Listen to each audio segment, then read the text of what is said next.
and welcome to week 3 of the high school football season. Protect the points, Chuck. Oh. Protect the points. Here we are again to talk about some football. We've got awards. We've got previews. We got email, something new this week. I am, of course, Tim McDonough, joined by my esteemed colleague, Chuck Martinez Brandon. And we're here to have some fun. Chuck, where are we going first? Let's go to mailbag. We actually got email, so that means people actually watched this, which is sort of interesting. Which is kind of But, as we always say, we are big in Hicksville, so we got an email from Western Defiance County. It says, guys, it's week 3. Which teams have impressed you the most so far? Funny you should ask my friend over in Hicksville, because that's just what we were going to talk about. Big surprise to me comes from Paulding County, the Wayne Trace Raiders. 2-0, are you kidding me? the Raiders. I heard word of the preseason that they weren't very good, and I thought, well, you know, whatever. But they've come out of the gates just rolling. They pound Paulding. They get another big win last week. So they're 2-0, led by Derek Baxa, the quarterback. He's just rolling. Last week, 2 running touchdowns, 2 passing touchdowns, more than 200 yards. Wayne Trace Raiders this week, they got Crestview. Look for it to probably be win 3 heading into the GMC season. Wayne Trace Raiders, you got to be up at the top of the list there. Wow. Then You're looking at the people that got the rock, the Napoleon Wildcats. They're also 2-0. They've played 2 teams coming into the season in Defiance, and last week with Wasion, 2 teams that people really thought had some good offenses that were rolling up a lot of yards, a lot of points. Napoleon, undermanned, understaffed, shut them down. So, you know what, they give up 7 points in 2 weeks. Napoleon Wildcats. 7 in 2 weeks. Napoleon Wildcats, you are right up at the top of the heap with teams that are impressing me so far this season. Team number 3, we're going to go down to Coops Golden Bears up in Williams County, the Bryan Golden Bears, 2-0. They got off the schneid against Van Wert. They got another big win in the NWAL last week against Archbold, and they are rolling. So that shows you that, one, they can stop the run, they can stop the pass. They're playing real well this week. They're playing at home against Stelda, but don't look too far ahead because next week something's got to give because they play Napoleon.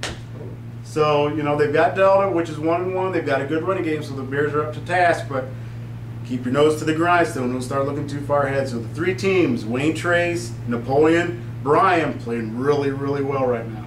All right. What else we got? Well, let's see. Let's check it. Number 2.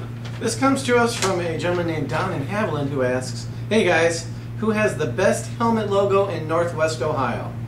Well, we saw this. We did some research. We figure it's down to 3 teams here in Northwest Ohio. Don, your Raiders, they have a pretty sweet logo. Borrowed it from the Tampa Bay Bucks, put their WT in it, the flag, the Pirates, the whole thing. It's pretty sweet. Not bad. Not bad. We also like the Defiance Bulldogs logo. Yep. They updated it, the D with the Bulldog coming through it, looks nasty. They can play nasty. Why not? Gotta have a nasty logo. Number 2. But, number 1, Chuck, lay it out there for us. Back to Williams County. Back to Williams County. The Bryan Golden Bears. Are you kidding me? They're playing, like Tim said, nasty, and they got a nasty-looking helmet with a big, burly, growling bear coming out the side of it. Looks pretty sweet, guys. Lots of claws. Very nice. Yes. And that's our mail for this week. So now we're going to keep going with maybe talking about a few games, and I'm going to talk about the Defiance Bulldogs because that's what I do every week.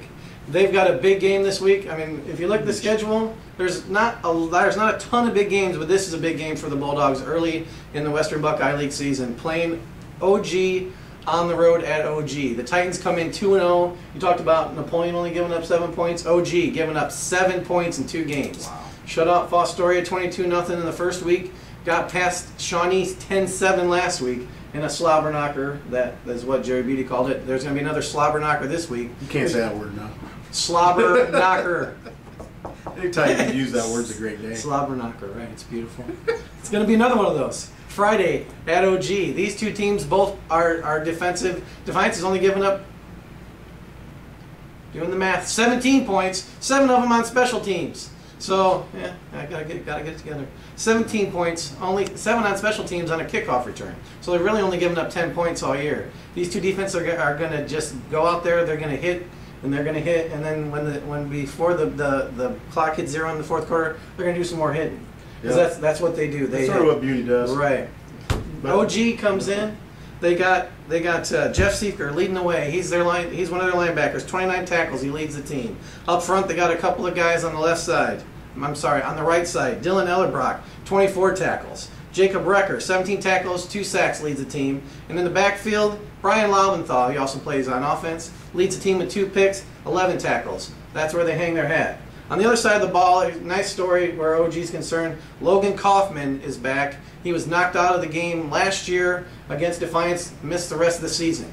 OG made a run to the regional finals without him and lost in a tough game to Genoa. He's back. He's leading the way. 137 yards, 2 TDs. Nathan Kiley stepped in at quarterback. He's thrown for 123, rushed for almost 100. Those 2 guys are dangerous. Ryan Kuhlman, he's their top receiver, 6 catches over 100 yards. And then up front, they got some seniors, especially on the left side. Ryan Leopold and Brent Sager. Those are a couple of big boys. And tight end Logan Podest on the right side. Those are the seniors up there. Those guys, like I said, there's going to be hitting. There's going to be, I think there's going to be a lot of running the football. It's going to be a quick game, which makes it great for me. Thanks, guys. Maybe I'll get back in time and call it an early night. Who knows? But turn it over to Defiance. Defiance just last week, after giving up the opening kickoff, annihilated Salina. They played so much better on both sides of the ball up front. They talked about finishing. They did that last week. Aaron Swanson had a big game, rushed for 3 touchdowns. Sean Murray running the football, throwing the football, opened up the run for him. He scored 3 touchdowns. Defiance blew out Salina. As always, Max Peter, Zach Dempsey, Jake Suman, those guys came to play. I want to give it up to Dominic Jones. He played great last week. The defense played great. They're going to have to pick it up because Defiance is 1-1, and a loss in this game leaves them 1-2 and 1-1 in the league, and that makes for an uphill battle. It's going to be a tough one. Like I said, OG's 2-0, 1-0 in the league. Could be fun. Should be. Yep. All right, Chuck. I got $5 that says Beauty doesn't do anything but swim kicks and kick it out of bounds this week. They're not going to kick off to that guy. Not going to happen. All right, let's finish this thing up. Players or awards. Let's talk about the Payday Player of the Week, Chuck. Who you got this week? Payday. Big time players, big time plays, lots of stats. We're going to go with Jake Elling, Liberty Center, Henry County. Boy, he just tore it up. 6 touchdowns. Are you kidding me? A 6-pack for Jake, and I mean touchdowns. Payday Player of the Week. Jake, you're the man. All right, the Whopper hit of the week this week. I'm going to give out to 2 guys for their Malachi Crunch hit on Zach Hellworth of Salina, Aaron Swanson, and Zach Dempsey. I'll put the picture on the blog. It's beautiful. They get them for both sides. If you don't know what the Malachi Crunch is, you better check out TV Land. Happy days. And last but not least, our online player of the week, Chuck. Who we got? Player of the week, big in Hicksville. Hicksville player wins it. Come on, guys. You got to get some voting. The Hicksville votes are coming in fast and furious. Logan Battershell, a running machine, picking up where he left off last year. Getting close to on pace for 2,000 yards again this year. So Logan Battershell, you are the fans' choice for Player of the Week. As always, we've had fun. Hope you enjoyed too. We'll see you next week for week 4. Oh, and by the way, don't forget about the big one this Saturday in the shoe. Go Bucks.